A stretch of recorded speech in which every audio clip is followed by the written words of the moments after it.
학생들을 가르치다 보면 흔히 말하는 이제 세대 차이라고 하는 것에 대해서 좀 많은 생각을 하게 됩니다. 사실 그 한국 사회처럼 이 세대 차이란 말이 또 자주 사용되어지고 또 다양한 영역에서 사용되어지는 경우도 잘 없는 것 같아요. 그 이유가 있는 것 같습니다. 세대 차이라고 하는 것은 뭐냐면 동시대를 살아가는데 같은 사건이나 아니면 사고에 대해서 바라보는 관점이나 가치가 완전히 다를 때 우리는 세대 차이가 난다라고 이야기를 한단 말이에요. 그런데 이 세대 차이가 많이 나는 사회는 변화가 많은 사회일수록 세대 차이를 많이 느끼게 됩니다. 과거에 여러분들 생각해 보십시오. 농촌에서 생활하신 분들 같은 경우에는 물론 이제 나이 차라든가 뭐 세대 차이라고 하는 게 없을 수는 없지만 문화적 측면에서 그런 것이 많이 드러나지 않습니다. 그럼 세대 차이가 어디에서 많이 드러납니까? 주로 도시 생활을 하는 그리고 급속한 사회적 변화를 경험한 사람들일수록 이러한 세대 차이를 많이 느끼게 되는 것이죠. 왜냐하면 사회가 빨리 변화되어지고 우리 과거와 달리 우리가 살아가는 현실이 많이 달라질수록 우리는 과거에 적용되었던 가치관이 현실에는 적용되지 않는다라는 생각을 하게 되고 그렇기 때문에 이제 세대 차이가 생기게 되는 것이죠. 2000년대 들어서 사회적 갈등의 문제로까지 이제 많이 이야기되고 있는 세대 차이에서 가장 핵심이 뭘까? 전 나름대로 생각을 해봤는데 제 개인적인 경험으로는 그런 것 같습니다.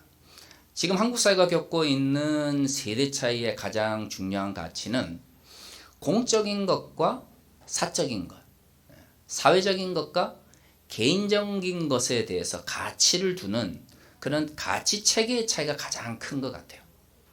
왜냐하면 지금 MZ들에게 가장 중요한 사회생활의 가치 중에 하나가 워라밸이지 않습니까? 결국 일을 하는 것하고 생활하는 것하고 좀 구분이 되면 좋겠다. 균형을 맞추면 좋겠다. 이게 이제 워라밸의 가장 중요한 말이잖아요. 그럼 도대체 왜 이거를 구별하려고 하냐는 거죠. 뭐 요즘은 조금 그래도 문제가 많이 약화되었습니다. 과거 가장 이 워라밸이 뜨거울 때 문제가 많이 됐던 게 뭐냐면 퇴근하고 나서 직장 단톡방에 업무와 관련된 이야기가 올라오는 것에 대해서 굉장히 민감하게 반응을 했었습니다. 이게 왜 문제가 됐냐면 일을 시키는 사람들, 그러니까 기성세대죠. 기성세대 입장에서는 너무 당연한 건데 왜냐면 급한 일이고 또 어차피 이게 뭐 개인의 문제가 아니기 때문에 너무나 당연한 건데 일을 해야 되는 그 MZ세대 입장에서는 이게 너무 이제 불공정하다 이렇게 느끼는 거예요. 이게 이제 옳고 그름의 문제는 좀 나중에 문제 같고 그럼 이거 여기서 이제 발견되어지는 가장 중요한 세대 차이는 뭐냐면 회사 업무를 공적인 것이라고 생각하는 MZ세대들하고 회사 업무다 할지라도 그것이 공적인 것에서 시작한다 할지라도 사적인 문제와도 밀접하게 연결되어 있다고 생각하는 기성세대의 차이가 가장 큰 것 같아요. 그러니까 결국 뭐냐면 공적인 것, 사적인 것이 뭐 겹쳐지거나 아니면 대립이 일어났을 때 어디에 더 의미를 두느냐 이런 것들이 지금 이제 한국 사회에서 기성세대나 혹은 MZ세대들 사이에 생기고 있는 이런 세대 차이의 가장 중요한 부분 같습니다. 그럼 이제 왜 이런 문제들이 생기냐면 한국 사회가 그만큼 짧은 시간 내에 빨리 발전해 왔기 때문에요. 그러니까 도시화가 발전되어지고 사회가 경제적으로 풍요로워지면 과거에 비해서 공동체 의식이라든가 집단주의라고 하는 게 약해질 수밖에 없습니다. 근데 지금 이제 저를 비롯해서 기성세대들 같은 경우에는 어떠다 한국 사회가 어느 정도 집단주의나 공동체 의식이 강할 때 윤혁기를 보내면서 성장을 했고 지금 이제 우리 MZ 세대들이라고 이야기하는 2000대 이후로 본격적으로 활동하고 있는 이들 같은 경우에는 한국 사회가 비교적 경제적 측면에서 안정기, 그다음에 사회적 측면, 민주적 측면에서 성숙기에 접어들면서 집단 의식이라든가 공동체 의식보다는 개인주의적인 성향이 굉장히 강할 때 윤혁기를 보낸 사람들이에요. 우리는 서구는 처음부터 개인주의화됐다고 생각하지만 그렇지 않죠. 보통 한 1768년, 69년, 18세기 중후반에 서구에서 이제 증기기관이라고 하는 것이 본격적으로 이제 발견이 되어지면서 산업혁명을 거치게 되잖아요. 그러니까 서구 사회라고 해도 뭐 만약 1700 60년대 후반, 70년대부터 산업혁명을 기반으로 근대사회가 등장했다라고 생각을 하면 우리가 알고 있는 서구적 의미의 근대사회라고 하는 게 200년 안팎에서 왔다 갔다 하는 거예요. 우리가 알고 있는 형태로. 그러니까 서구도 지금과 같은 방식의 개인주의가 발전되어진 게 한 200년 정도 됐다인 거죠. 그래도 또 200년이라도 어딥니까? 예. 서구사회는 200년이라는 시간 동안 근대사회에서 필요한 개인주의의 문제를 이렇게 발전시켰는데 한국 사회는요.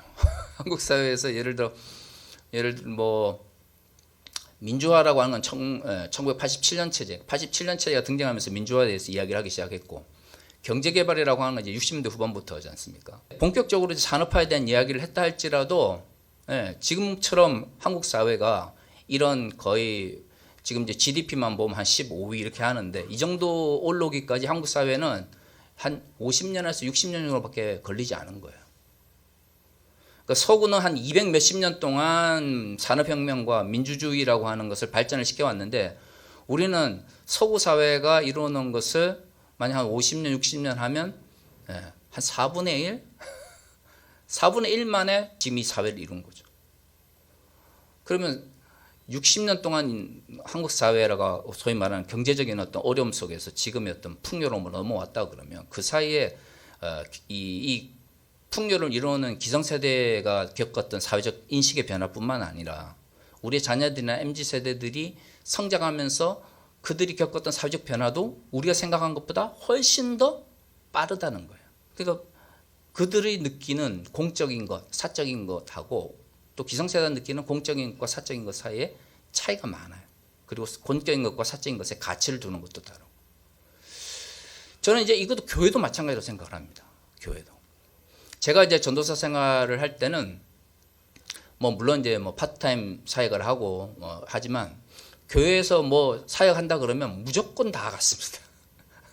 예, 때로는 수업도 째고 막 가고 그랬었어요. 그리고 흔히 말하는 이제 요즘식으로 말하면 그 열정페이라고 하죠. 열정페이도 너무나 당연한 것으로 받아들였어요. 왜냐하면 나는 교회 목회를 배우는 사람이고 교회는 하나님의 일이니까 당연히 나의 시간을 또는 나의 개인적인 것을 바쳐서 이 일을 하는 것은 당연하다고 생각을 했습니다. 만약에 요즘에 만약에 제가 나중에 혹시 이제 우리 교회가 좀 더 이제 뭐 성장을 하게 돼서 전도사를 필요로 하게 될 경우에 그런 생각을 가지고 전도사를 뽑는다 그러면 요즘은 전도사님들을 뽑을 수가 없습니다. 그러니까 담임 목사가 교회 일은 다 하나님의 일이니까 사적인 것 다 포기하고 교회를 위해서 헌신해야 돼 이런 생각 가지고 있는 상태에서 내가 MZ세대 전도사를 뽑겠다 이러면 그 교회는 못 뽑아요. 이게 단순히 사회적 문제나 경제적 영역의 문제뿐만 아니라 이거는 세대의 문제인 거죠. 그건 종교적 영역, 교회적 영역 이런 게 아니라 우리와 다른 환경 속에서 성장한 이들이 이제 교회를 위해서 또 하나님 나라를 위해서 일을 할 때가 된 거예요.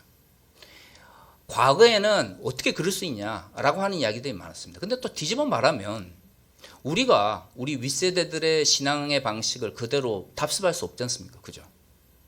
그렇다면 MZ세대들 역시도 우리가 해왔던 신앙의 방식대로 그대로 답습할 수 없는 건 너무나 당연한 거거든요. 그런 의미에서는 우리가 정말로 개척교회가 새롭게 뭔가를 해나가려면 이러한 사회적 변화나 세대 변화에 대해서 민감하게 반응할 수 있어야 됩니다. 요즘은 교회가 다 위기라고 그러니까 대안적 목소리나 새로운 목소리를 내는 사람들이 그나마 좀 귀를 기울입니다만은 제가 막 이제 귀국해가지고 한 10년 전만 하더라도 이렇게 가면 한국 교회는 안 됩니다 이렇게 이야기를 하면 대부분 그 당시에 이제 목사님들이 어떤 이야기를 많이 했냐면 목사님 그게 현실성이 있습니까? 너무 이상적이지 않습니까? 이런 이야기 많이 하셨었어요. 근데 이제 제가 그때 그 이야기를 했었어요. 왜냐하면 10년 전이면 한국 교회의 외적 성장이 딱 멈췄을 때거든요. 제가 그때 항상 이제 강의나 이런 데 나가서 이런 거 바꿔야 된다 뭐 이렇게 이야기를 하고 나서 질문을 받으면 그분들이 이제 그런 질문을 하면 현실성의 문제에 대해서 질문을 하면 제가 항상 그런 이야기를 했었어요. 과거처럼 잘못된 방식이라고 하더라도 만약에 교회가 안정화되고 성장되고 그 다음에 뭔가 외형적인 측면에서 자리를 잡아간다 그러면 아마 여러분이 생각하시는 것처럼 제가 말하는 것이 너무 뜬구름 잡는 것처럼 보일 수도 있고 너무 이상적인 것처럼 보일 수 있고 대안적인 것이 비현실적인 것처럼 볼 수 있습니다. 그런데 지금 기존의 방식대로 그럼 교회를 운영을 해가지고 그럼 교회가 지금 성장하고 교회가 개척 교회들이 자리를 잡아가고 어려운 가운데 있던 목회자들이 경제적 측면에서 좀 나아집니까? 그러면 이제 아무 말씀도 못 하셨던 거죠. 저는 10년 전에도 똑같은 얘기 있었어요. 기존의 방식대로 해가지고 지금 한국교회가 안고 있는 문제보다 더 나은 대안을 제시할 수 있으면 기존의 방식대로 하라 이거예요. 근데 기존의 방식이 먹히지 않고 교회가 기존의 방식대로 해가나는 것에 대해서 비판을 받기 때문에 만약에 교회가 어려움을 겪고 있다 그러면 뭐든 다르게 한번 해봐야 되지 않겠습니까? 기존의 방식이 먹히지 않아서 어려움을 겪고 있어서 뭔가 이야기를 들으러 왔으면 뭘 하더라도 기존과 다른 방식으로 뭔가 바꿔봐야지. 뭔가 다르게 한번 해봐야지. 그리고 나서 그게 안 되면 기존의 방식으로 돌아간다 할지라도 지금 어려움을 겪고 있고 지금 멈춰져 있고 지금 탱하고 있는데 기존의 방식을 그대로 하겠다고 하는 것 자체는 너무 비현실적이라는 거예요. 그게 오히려 더 비현실적이라는 거예요. 왜 이런 이야기를 하냐면 결국에는 세대 차이라고 하는 것을 극복해 나가기 위해서 가장 필요한 건 뭐냐면 상대가 생각하는 공적인 것과 내가 생각하는 공적인 것, 상대가 생각하는 개인적인 것과 내가 생각하는 개인적인 것이 다를 수 있다는 생각을 해야 그 다음 단계로서 그러면 어떻게 우리의 현실 속에서 너의 생각과 나의 생각의 차이를 조율해 나갈 것인가에 대해서 이야기를 할 수 있거든요. 어떤 MZ들 데리고 일을 할 건데 그들이 이제 퇴근하고 나서 막 카톡 보내고 개인적인 시간, 개인적 시간에 업무 관련된 이야기를 하는 거 싫어한단 말이에요. 그런데 뭐 어쩔 수 없다고 막 그러면 효율성이 올라가겠어요? 올라가지 않죠. 그러면 도대체 어디까지 예를 들면 회사가 위기고 공동체가 위기인데 사적인 거 공적인 걸 나누고 앉아 있으면 그러면 또 어떻게 되겠어요? 그 공동체가 그 문제를 해결할 수 없겠죠. 그러니까 뭘 해야 되냐면 그 균형점을 찾아야 되는 거죠. 어디까지 기성세대와 MZ세대가 공적인 것과 사적인 것의 가치를 합의할 수 있는 거예요. 지금 한국 사회는 그런 대화 부분이 없는 것 같아요. 지금의 문제는 누가 옳다 그러다의 문제가 아니고 우리는 지금 같은 세대를 살고 있으니까 우리 앞에 일어나고 있는 일들, 우리가 경험하고 있는 사건들을, 사고들을 같이 경험하고 있다라고 하는 생각들이 제가 볼 때는 가장 위험한 것 같아요. 그렇지 않습니다. 같이 경험하고 같이 그 사건을 직면해도 그것을 바라보는 가치 체계가 다를 수가 있는 것이죠. 그걸 인정을 해야 그러면 어떻게 이 문제를 해결할 것인가에 대한 이야기가 나올 수 있는데 아직까지는 그런 이야기들이 나오지 않고 있어요. 그러면서 또 기성세대는 MZ세대들 보고 막 그러고 또 MZ세대는 또 기성세대 보고 막 그러면서 서로가 지금 갈등 국면에 있다 보니까 사회적 갈등의 문제가 쉽게 해결되지 않는다는 거죠. 자, 그러면 이건 단순히 사회적 문제에만 제한되는가? 그렇지 않죠. 앞에서 말씀드린 것처럼 앞으로 우리 젊은 전도사들 오는 MZ세대들이 더 우리 교회를 많이 오게 되면 이러한 문제들에 대해서 더 고민을 많이 해야 할 겁니다. 오늘 본문을 보면 고린도 교회에서 바울이 고린도에 발생한 문제를 해결하기 위한 조언을 하는 이야기가 있어요. 오늘 우리가 읽은 본문의 말씀은 우리 흔히 교회를 좀 다니신 분들은 너무나 잘 알고 있는 말씀들입니다. 5장 1절에 만일 땅에 있는 우리의 장막집이 무너지면 하나님께서 지으신 집 곧 손으로 지은 것이 아니요 하늘에 있는 영원한 집이 우리에게 있는 줄을 아느니라. 이 말씀 너무 유명하잖아요. 문제는 너무 유명하다 보니까 누구나 이 말씀을 읽으면 당연히 똑같이 이 본문을 이해하고 있다라고 착각을 해요. 5장 1절만 살펴보면 흔히 우리가 알고 있는 것처럼 장례식 때 그죠? 이 본문 아마 많이 들어보셨을 겁니다. 장례식 때 이 본문 진짜 많이 들어보셨을 거예요. 네. 그러면서 대부분 이 본문을 가지고 설교할 때 목사님들이 어떤 이야기를 하냐면 우리가 지금 육신으로는 지금 뭐예요? 사라진다 할지라도 우리는 영원한 하나님의 집에서 다시금 우리의 영원한 생명을 이어갈 것입니다. 그러니까 슬퍼하지 마십시오. 이런 이야기를 한단 말이에요. 네.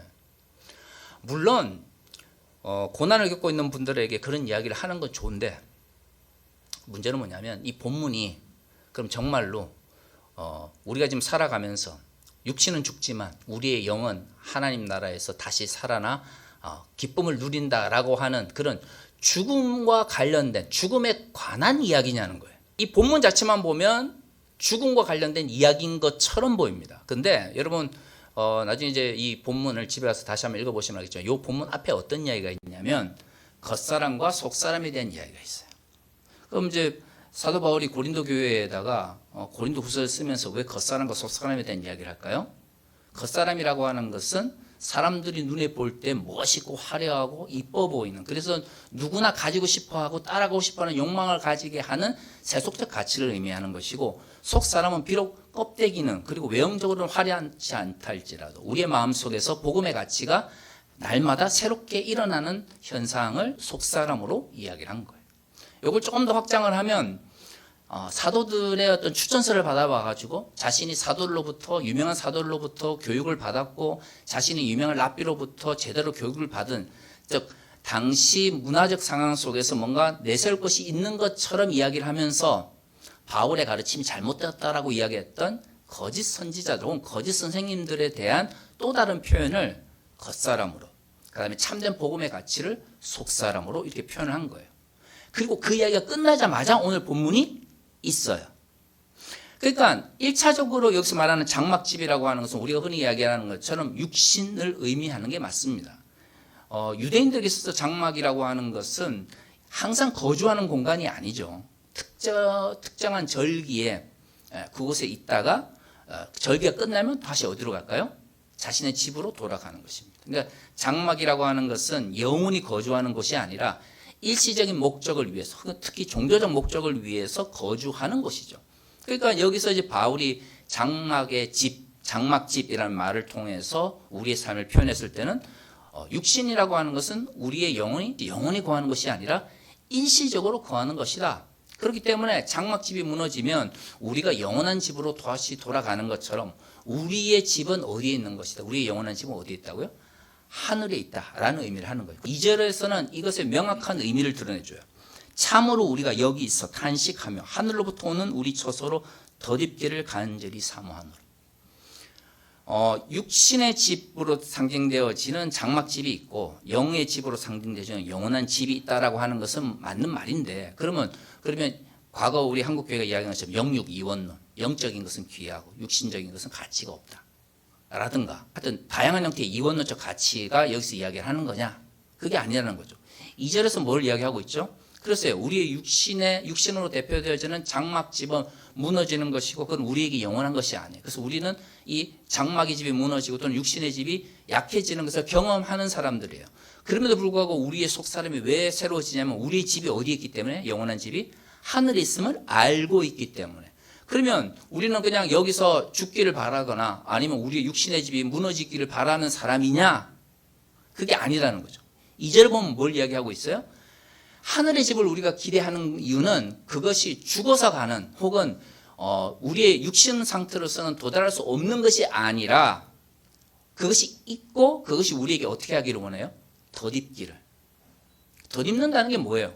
원래 집이 옷을 편하게 입고 있고 그 위에다가 뭔가 다른 것을 입는다는 걸 의미하는 거죠. 다시 말해 여기서 말하는 하늘집이라고 하는 것은 영적 가치를 이야기하는 건데, 그 영적 가치는 그냥 하늘로 있다가 끝나는 것이 아니라 결국에는 이 지상에 있는 우리한테 어떻게 해야 되는 거예요? 덧 입혀져야 되는 거예요. 근데 이 부분을 자꾸 이제 빼먹고 설교를 하는 거죠. 그러니까 이게 어떻게 되냐면 죽음을 이야기하거나 장막의 무너짐을 자꾸 이야기하게 되면 자꾸 영육 이원론으로 빠지게 돼요. 성경이 말하는 영적 가치는 영적인 것은 귀하고 육신적인 것은 악하다와 같은 그런 게 아니에요. 우리는 육신을 가지고 살아갈 수밖에 없는 존재이고, 그렇기 때문에 우리는 뭘 바라보냐면 영원한 하늘집으로 상징되어지는 영적 가치를 추구하는 사람인데, 그거는 그냥 여기 머물러 있으면 안 되고 어떻게 돼요? 이 세상 속에서 우리 위에 덧 입혀져야 하는 거예요. 3절에 이렇게 입으면 우리가 벗은 자들로 발견되지 않으려 함이라. 그러니까 영적인 건 저 위에 있고 이 밑에 있으니까 우리는 어쩔 수 없이 육체적 가치만 따라 살아가야 돼. 이렇게 하면서 계속 살아가다 보면 결국 마지막 때에 어떻게 발견되어진다고요? 벗은 몸으로 하나님 앞에 서는 것처럼 된다는 거예요. 우리의 육신은 겉사람으로 상징되어지는 우리의 육신은 세속적 가치는 시간이 지나면 어떻게 될 수밖에 없어요? 무너지고 사라질 수밖에 없는 거예요.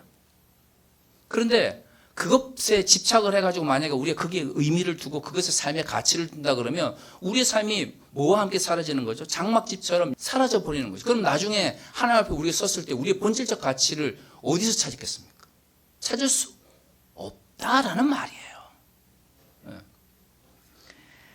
4절에 참으로 이 장막에 있는 우리가 짐진 것 같이 단식하는 것은 벗고자 함이 아니요 오히려 덧입고자 함이니 죽을 것이 생명에 삼킨 바 되게 하려 함이라. 4절에서 더 명확하게 드러나죠. 생명이 우리를 삼킨 상태를 4절에서 뭐라고 표현하고 있죠? 하늘의 집이 우리를 덧입는 것이라고 표현하고 있는 거예요.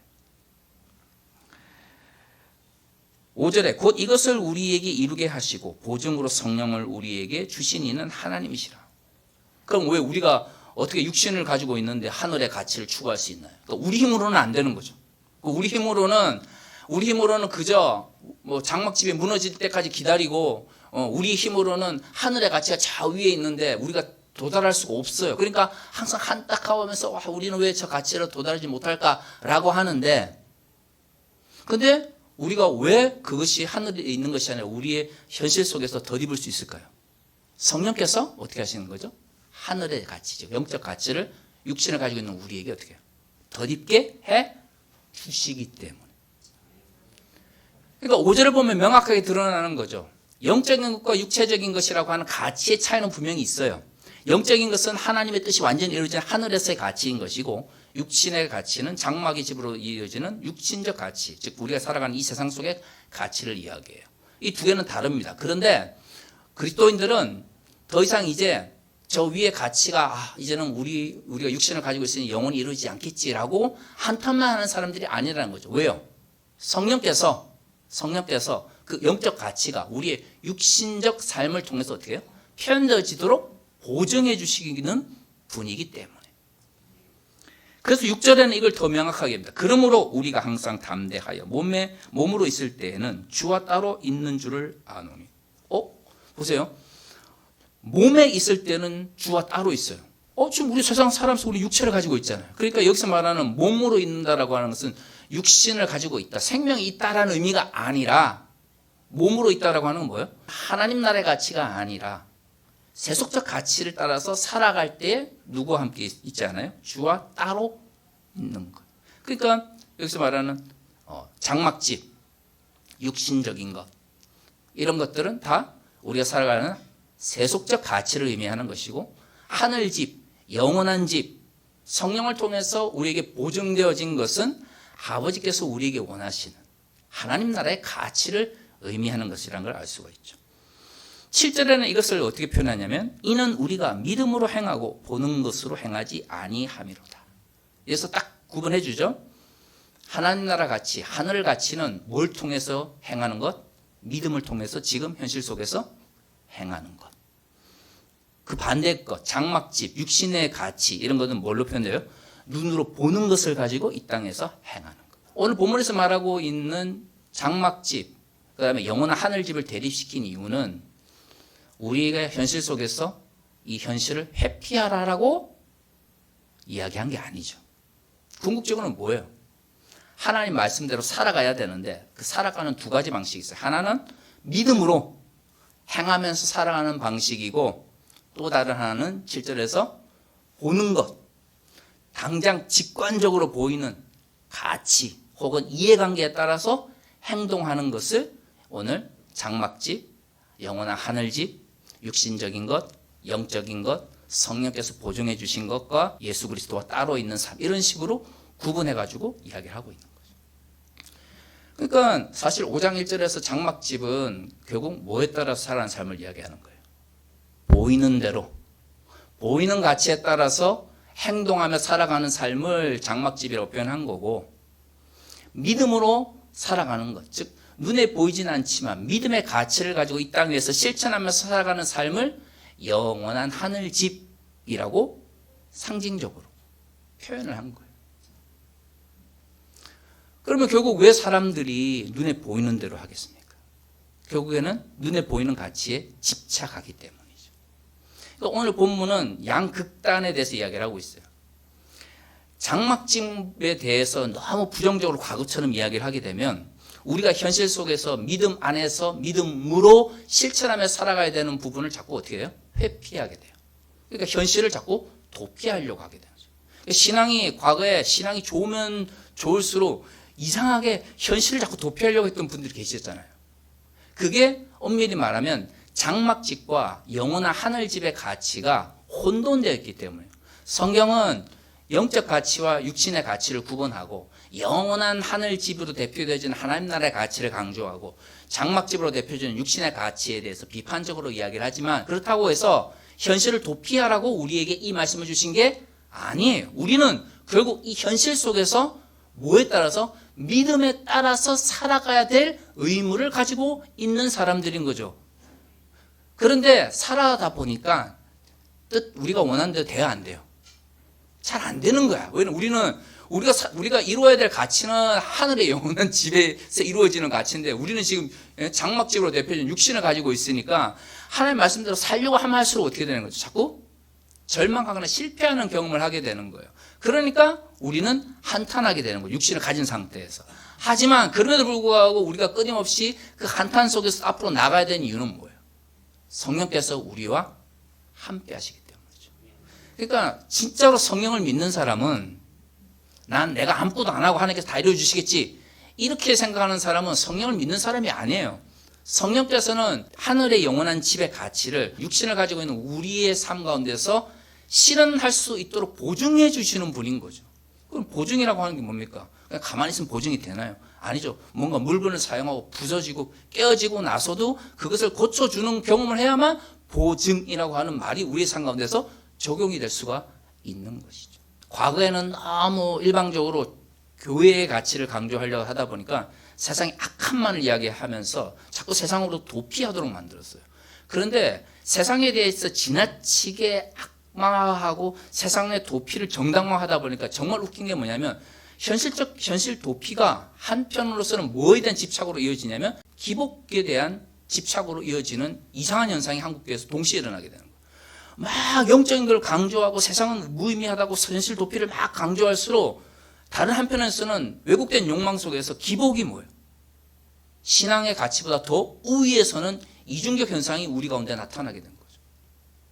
엄밀히 말하면 건강한 신앙은 현실에 대한 도피와 현실에 대한 집착 그 사이에서 균형을 맞춰가려고 하는 그리스도인의 삶, 오늘 표현대로 말하면 눈에 보이는 대로 실천하는 것이 아니라 믿음 안에서 행하려고 하는 삶을 통해서 우리의 삶 가운데서 실현되어지는 것이죠. 그런 의미에서 좀 성경이 말하고 있는 하나님 나라의 가치라고 하는 게 영적 가치라고 하는 말이 너무 익숙해가지고 사람들이 너무 자꾸 왜곡되어 사용되고 있는 이런 현실 속에서 진정한 영적 가치가 뭔지 성경이 말하고 있는 본문이 말하고 있는 영적 삶이라고 하는 것 믿음 안에서 산다라고 하는 것이 무엇인지에 대해서 이제는 좀 더 우리가 함께 이야기하고 공론을 만들어가고 가치, 올바른 현실적 가치가 무엇인지에 대해서 함께 이야기 나눌 수 있는 환경들이 한국교회에 형성되어야 된다고 생각을 합니다.